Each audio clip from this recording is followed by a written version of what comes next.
and we're moving right along to session 3, growing your own ingredients and local zero waste produce demo.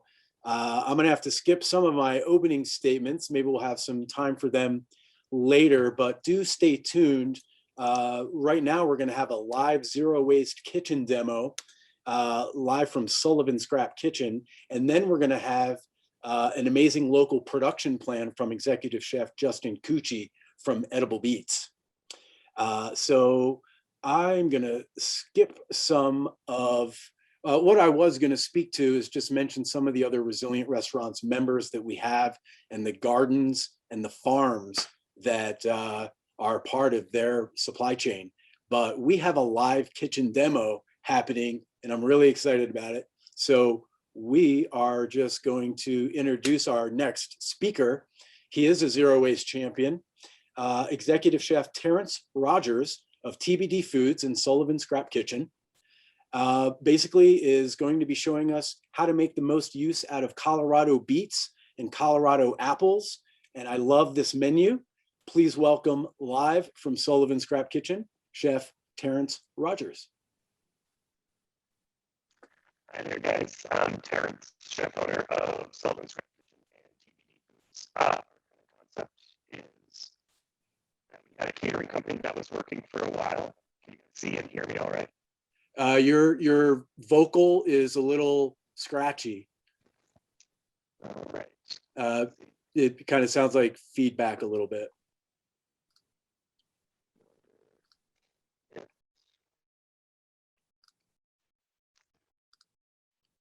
Switch to my phone audio. Sorry, chef.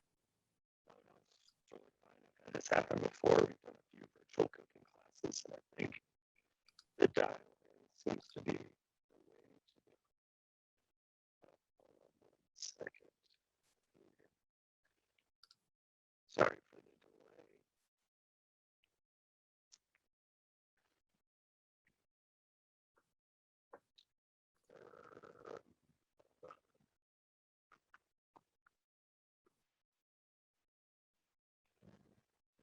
I guess while I'll mention a few things if you don't mind, chef, while you're doing that. With some of the member gardens and farms that I wanted to mention, the first one is with our member, the butcher and the baker. Our member, this member is in Telluride. Megan Ossola is one of the co-owners and proprietors. And the butcher and the baker is partially supplied by her family farm. This is taken from their website. Here at Butcher and the Baker, the farm to table concept has always been a dream. So we decided to buy a farm in May of 2018, 60 miles from Telluride, and have been working tirelessly to restore it to bring our homegrown produce directly to your plates. They have a 10-acre property and it came with a historic 1800s farmhouse, a 100-year-old heirloom orchard, and 5 tons of junk. Over the past 2 years, we have planted hemp, picked bushels of apples, pears, and apricots, designated the farm compound to the national list of historic places, and spent many nights camping with family listening to the crickets and the coons. Ryan Ossola and Big Mountain Farms have big plans for keeping the restaurant in produce for the coming years. A 3,000 square foot greenhouse was built this April, which will give them even more incredible produce at their restaurant and their B&B this summer. Back to you, Chef Rogers. Yeah, I'm all set to go. Sorry for the delay. Is this audio better? Yes, much better. Thank you. Perfect. So I'm going to do a quick cooking demo today to kind of show how we kind of try to utilize root to tip ingredients. So vegetables, nose to tail cooking became very popular, and then using vegetables with the same sort of thought and care is becoming more on the trendy side, which has been great to see. So just a few quick ways to utilize stuff that potentially could end up in the compost at the end of the day, but you can just kind of extract those flavors at the end of the day. Quick way to do it is through infusion. So we do a lot of like vinegars and oils. These are some cayenne peppers from one of our neighbors actually gave to us that we just decided to make some cayenne vinegar and oil with. But you don't have to use actually whole pieces. You can use things like we've got here some beet peels, some stems, and like ugly looking pieces of herbs that maybe you don't want to serve, and some apple cores that you can eat but wouldn't really end up on the plate at the end of the day. So one of our kind of tried and true staples is to cook these apple cores into butter. So you've got this big pan with a bunch of butter and a bunch of apple cores. A lot of times we'll take these cores and we'll actually freeze them, put them in the freezer until we accumulate enough that we can make a big batch. And then we'll just cook this in some butter, let it steep like a cup of tea for about 20 minutes or so.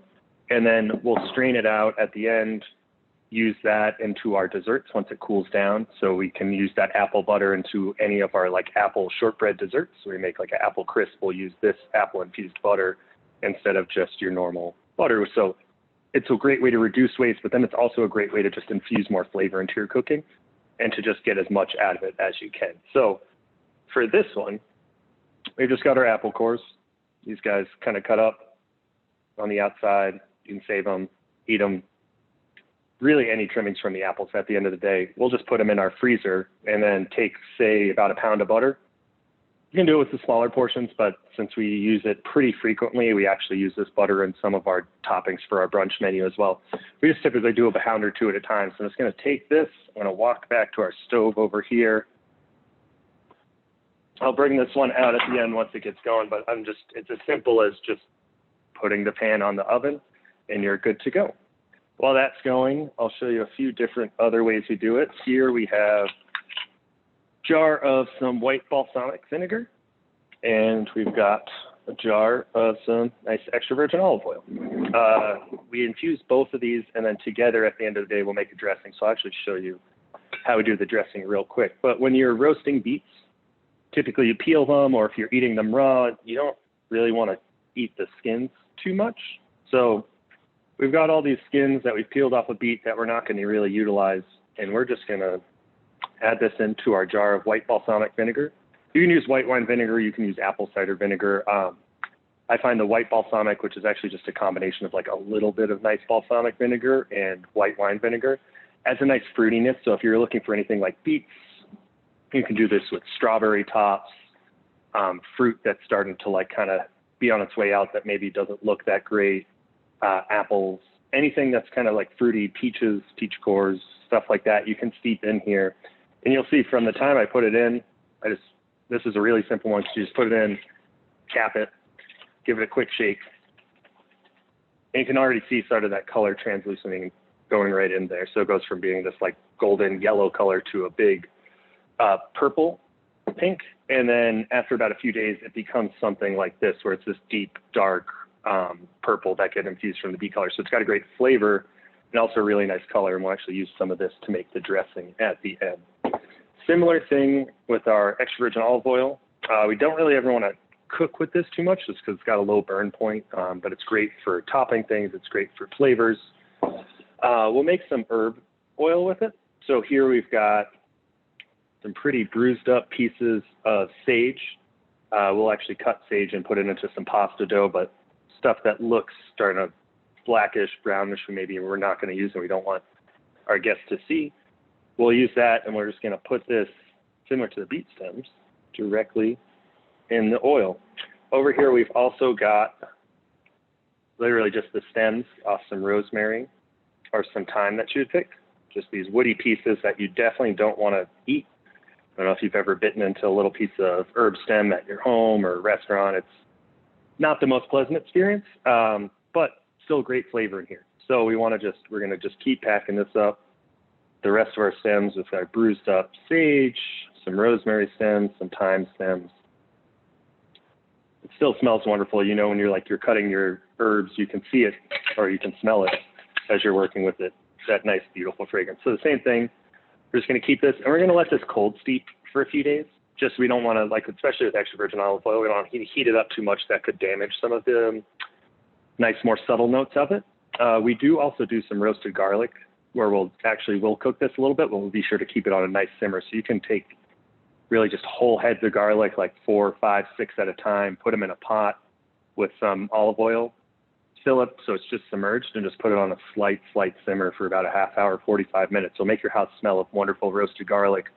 But then you'll just have roasted garlic cloves you can just pop out at any time you want to use for your pestos, sauces, salsas, anything like that. So it's a great way to save some time down the road, but a great way to use your oil. So we've got these two. I can hear the bubbling of the butter behind me. So I'll get you that out and show you how that's starting to look.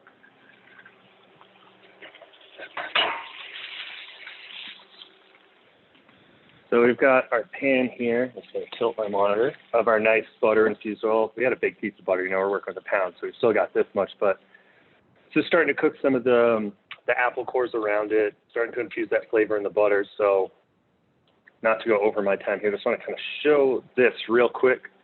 And this is what we're kind of looking for. And once this is melted, I'll just throw some foil on it, let it steep for about 20, 30 minutes. I mean, you could let it go longer if you want. The important thing is at the end of the day, you just strain it out. That way, your apple cores aren't going to end up in your butter, and you just have this beautiful infused butter to use with any sort of desserts. It's great just scooped on top of pancakes.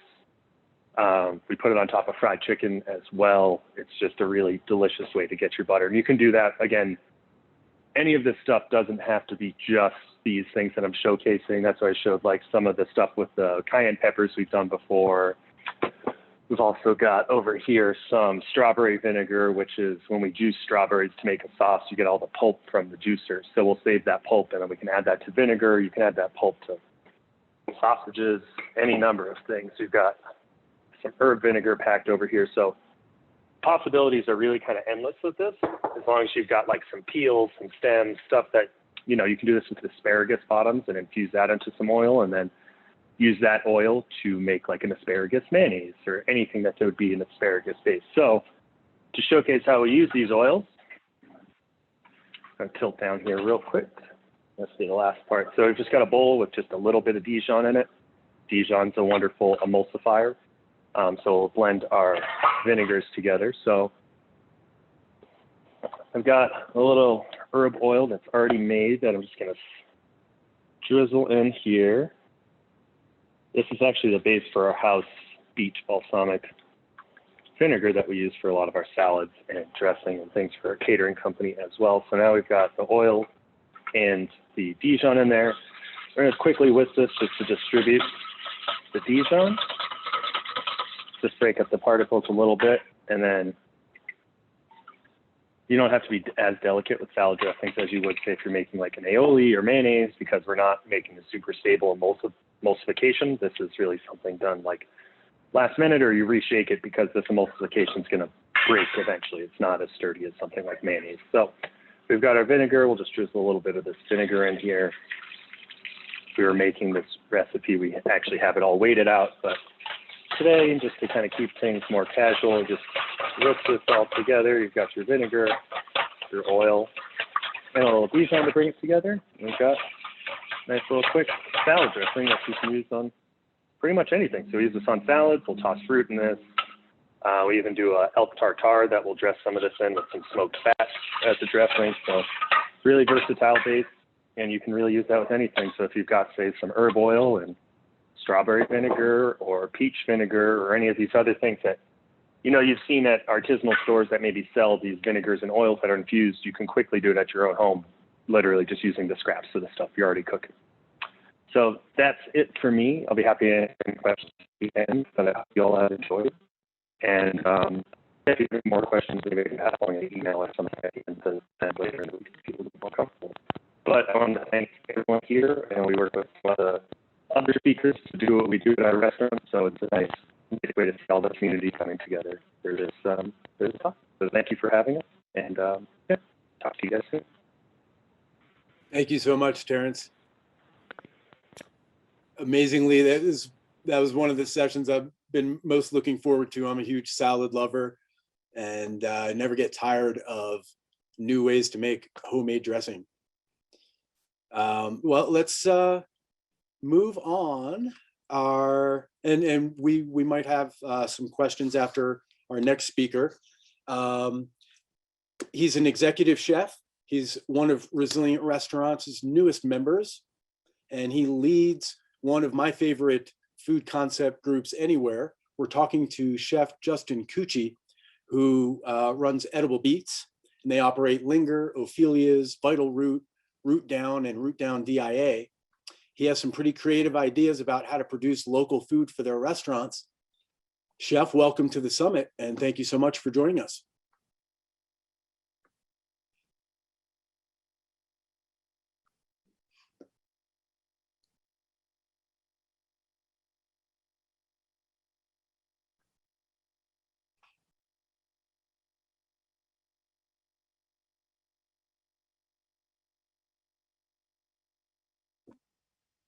Sorry about that. Hi, can you hear There me he is. now? Yeah, we see you. Awesome. Sorry, I was just muting in the background and then I all of a sudden got flustered. So yeah, thanks for having me.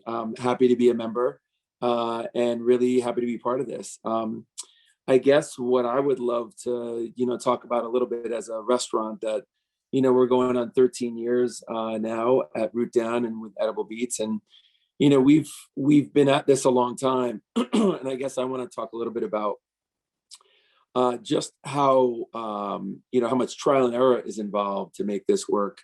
We were lucky that early on, we as a group of restaurant people really were aligned with the food system and how to sort of ask questions about not only the product that we were sourcing, but also to ask questions of our food system and how we could do better by it, how we could be more responsible to it. And early on, we started in the most basic ways. And, I think sort of asking the why, it brought us to the how. And early on, I remember like early on at Root Down, we ended up buying 55-gallon drums of maple syrup when they were empty. So it was a company that had used them to, ship maple syrup, and we cut them in half. And we peppered those just about in every corner of Root Down that we could, including outside and by the window. And we started really simple by just doing something. And I have this thing where I tell people, just doing something is better than nothing. And I know that sounds like a really low standard, but sometimes, to inspire people to be part of something, it's really hard to get from 0 to 100. But if you can get them from 0 to 5 or 0 to 10. And so once we started with the maple syrup drums, we really thought, okay, we could do better than this. And we started to look for plots of dirt around Denver. And we were lucky enough to, be approached by somebody who had a sort of a middle of the block plot of land that was already set up. And, that became our first, garden, if you will. And, my first point was about just how much trial and error it takes. And, to think that you're going to find this piece of dirt and farm it and you're going to make the numbers work is probably naive, or at least it was for us. We did it out of passion first. Intellect came later, and we did it for years without really knowing how we would make it work financially. Not really worrying about it, but knowing that we wanted to make a change in the way we were, growing food. And we then got our second garden a couple of years later, and so we ended up using somebody, and I just forgot their name, that was really running these for us. We would give her, with our chefs, we'd have like a bi-weekly meeting and we'd tell her all the varietals that we wanted to grow. And then she would basically come back, every month or 6 weeks, depending on the growth cycle. And, basically bring our bounty, and we would, incorporate that into our menus. We would make that part of the planning for the summer and the fall and early spring. We would start to now chip away and say, instead of ordering, let's say 40 cases of arugula or an herb or tomatoes or, some root vegetables, we'd now cut into that by 20%. And we felt like that was a number that felt like a win for us, to take 20% of the food that was shipping around the country, grown all over, locally and sometimes around the country, and chipping away at that by growing it locally ourselves organically was a huge win.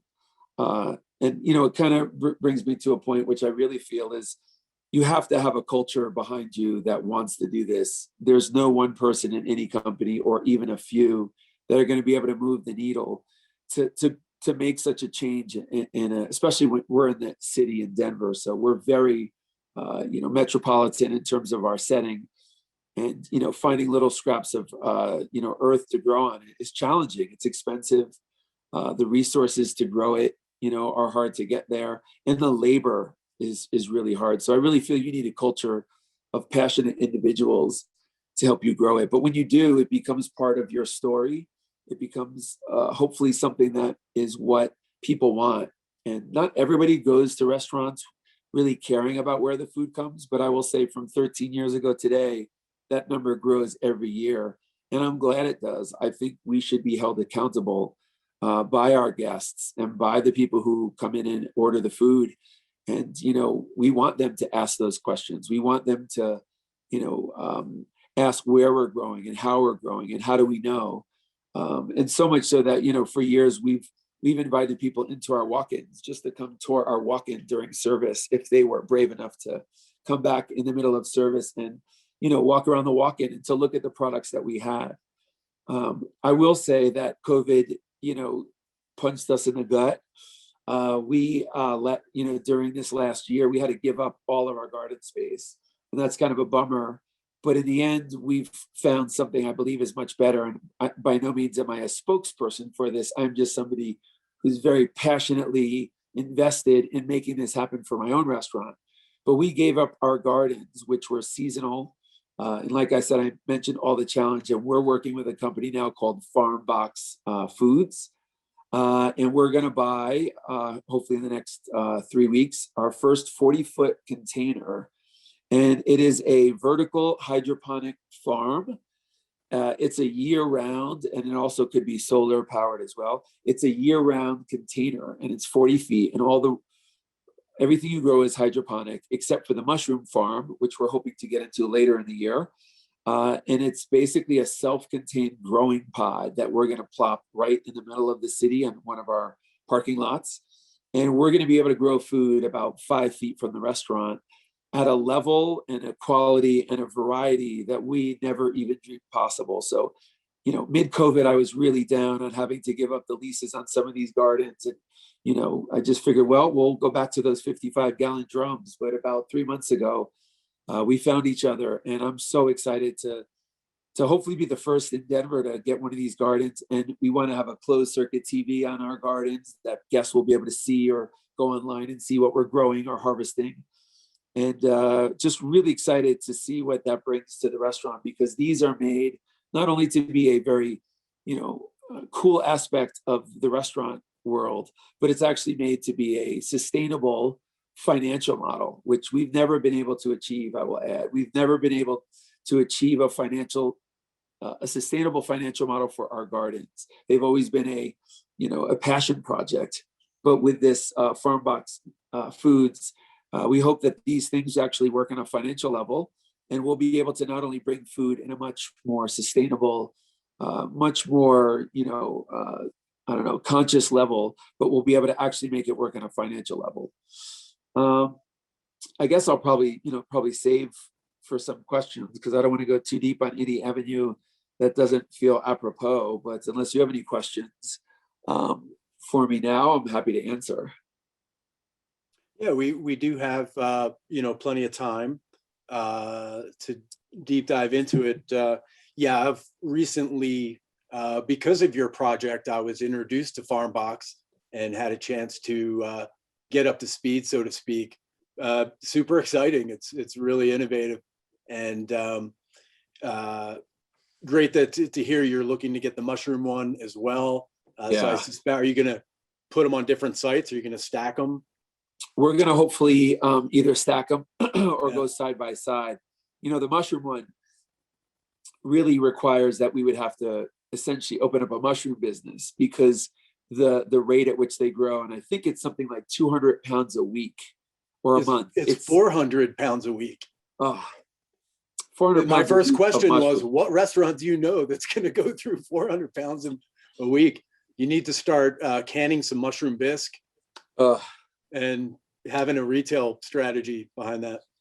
That was what made us pause, because they're going to do a 20-foot mushroom container.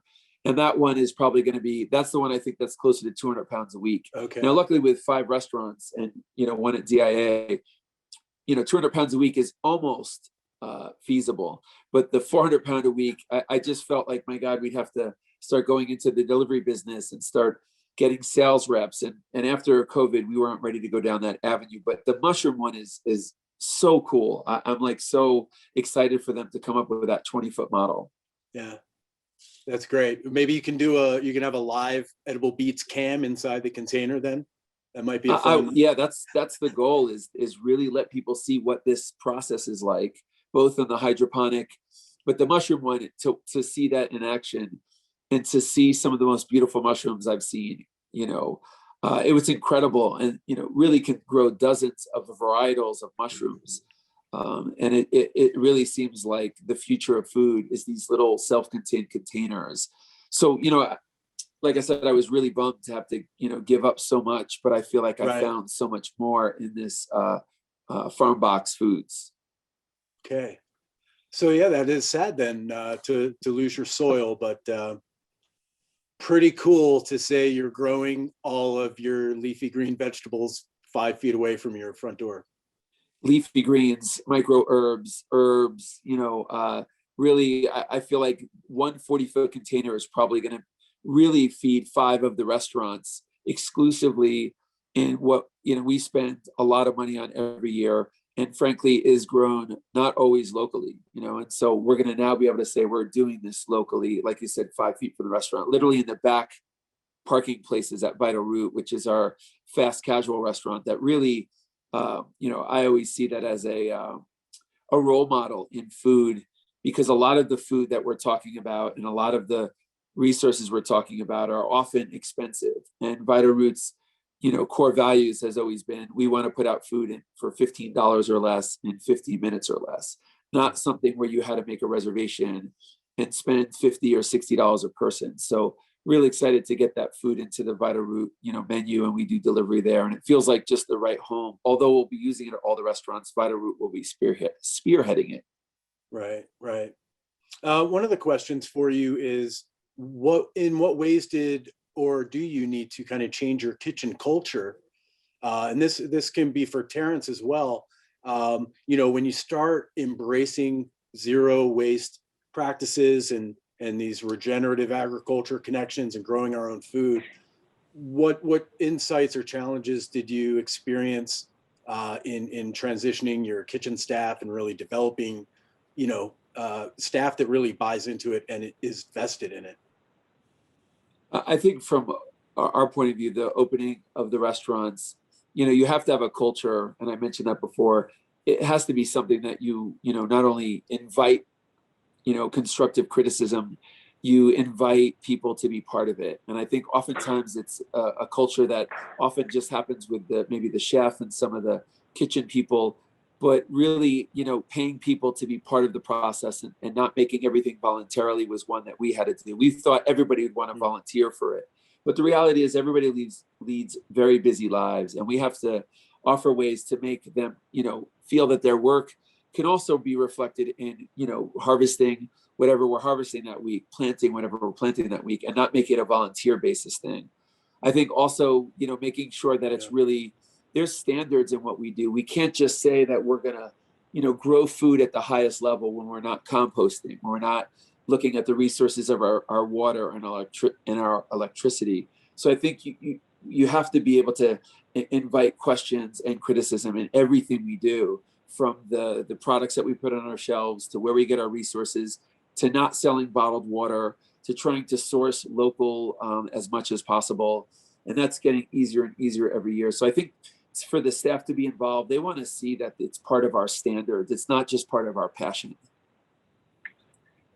Yeah, and to kind of touch on that, I'd say it's like when we first start looking for staff, it's we talk about it in the interview process. We talk about, like, is sustainability important to you? Like, what aspects of you have brought that to here? Because we try to bring that to the front of what we do at the restaurant. And then just little things like putting in easy systems to allow people to either compost or to save things. So that's simple as just like making sure the bar has a compost bucket, or like whoever's working on the line has a compost bucket on their station, because if there's not, they're not going to run back to where the main composting section is, like during a busy dinner rush. So just allowing those little systems in place that can be pretty simple to allow our staff to be successful in that practice that we want to instill. And then also just like continually talking about it on our team meeting, and like Justin mentioned, like seeing if anyone has any feedback or ways to do things better, or maybe not waste things, or maybe someone's got a good idea for how to utilize a product that has been going in the compost, and letting them, their knowledge shine through, because there's a lot of really talented people out there in the food and beverage program, and want to allow them avenues to showcase what they can do. Right. Yeah, thank you.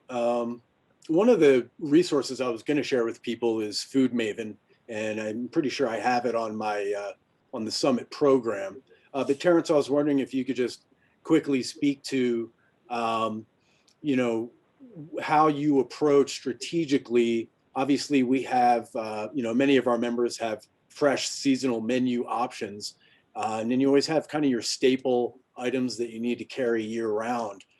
Do you have any tips for how to make the most value out of imperfect food and overstock supply that you might get from someone like Food Maven, where you're not getting that same exact ingredient all the time? It's not consistent necessarily.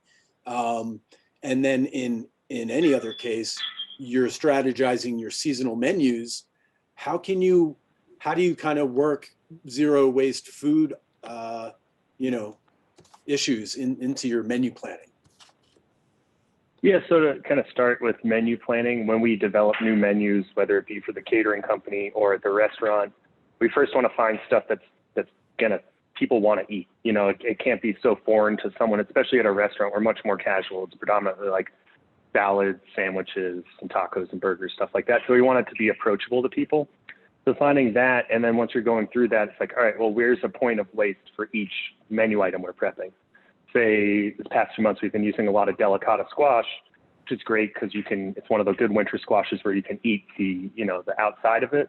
It's got a great flavor, but also like it's still got the pulp and the seeds inside. It's still got the tops that maybe aren't edible. So then when we're going through the menu, how can we find ways to utilize that? Can we dry out the seeds and use that as a garnish? Can we take some of the innards and the tops and make just a quick squash stock, which isn't super clean? You wouldn't want to use it in everything, but it's great for our tomato and squash soup. It adds as a thickener and allows that soup to actually be vegan and still have that nice creamy richness to it. So we always want to look at points of waste as we're developing the menu, even if it's things like chicken skin that we're not usually going to use. All right, well, we can grind that up and we can crisp it and we can render the fat and we can use that as a garnish. Or tops of the tomatoes that we're not serving on to our burgers, we can dice those up and those can be tomatoes for the salad. And then the little leftover bit, we can add that to our vegetable stock at the end of the day. So we have actually just in our walk-in, to keep it simple for our staff, just one section of it that's just scraps of stuff, whether it be like pepper tops or pepper seeds or stuff that's going to become sauces or like the beet peels or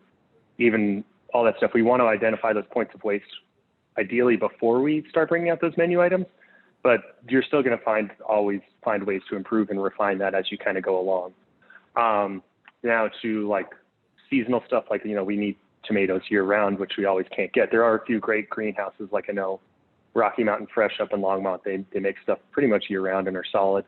But we've tried to find good partners with that, whether it be someone like Food Maven who utilizes some extra vegetables or proteins, or even one of the main things we always get from there is the transitional flour from Ardent Mills, which is, it takes, I think it's 7 years for them to be officially certified organic flour to let the soil be totally organic. But in the meantime, they have this wonderful transitional flour that's made organically, but they just can't say that's certified organic. So we get it at a great price point that really works for us and allows us to not have to charge too much at the restaurant.